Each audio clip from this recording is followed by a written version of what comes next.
And here's what is even more problematic about this situation. And we kind of feel like we skip over it because it almost seems like this small detail in the account. It says this: the Pharisees observed Jesus and his disciples eating their meals with unwashed hands. And then Mark says this: for the Pharisees, and in fact all Jews, do not eat without carefully washing their hands, keeping the tradition of the elders. And on coming from the marketplace, they do this, that, and the other. And they observe the purifications of this, that, and the other. You see, there was actually a real issue going on because the entire people, Mark says, were living in a world of made-up rules that they were now following in such manner that they were unable to distinguish between what was truly good and truly evil, or truly important and something that is really of no consequence in the big picture of things. And when an entire people are unable to distinguish good from evil and right from wrong and important from not important, nobody wins that game. Everybody loses. Like, we live in a world that has no idea how to discern truly what's actually of consequence and what is not of consequence. And Jesus has to confront that. When Jesus confronts that, what happens? People really legitimately do sometimes get offended by that, because the only thing they've ever lived in is a world where some of the stuff has been made up. And we lose the ability to discern rightly, so we don't know what we don't know. Oof. All right?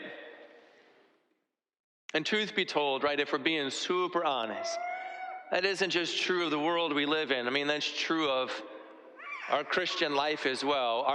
Our Christian communities are also not immune from switching upside down what is important to God and what is not, and what is important to us and what is not. Somewhere along the line, right, someone made up a rule and someone said, you want to know what? As long as you get to church like once in a while, that's fine. Once a month, that's okay, And like nowhere, right, in the law of God does he say this is how we're supposed to be in a relationship with each other. Someone just made that up along the way, right, because that was something that came from the inside. And Jesus says, look, man, it is not the dirt on your cup which makes you a murderer. It is not the smudge on your kettle which is going to make you a thief. It is the twisted, unwritten rules that are hidden on the inside that bring forth from us stuff that deals life and deals death in real time. And we have to be honest with each other about what that is so that we can know how to live and be blessed.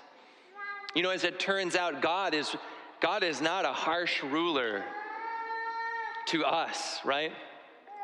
Rather, we are harsh rulers to ourselves, and we can get twisted sometimes in our ways of thinking and our ways of knowing and our ways of acting, and Jesus comes to bring freedom to those places.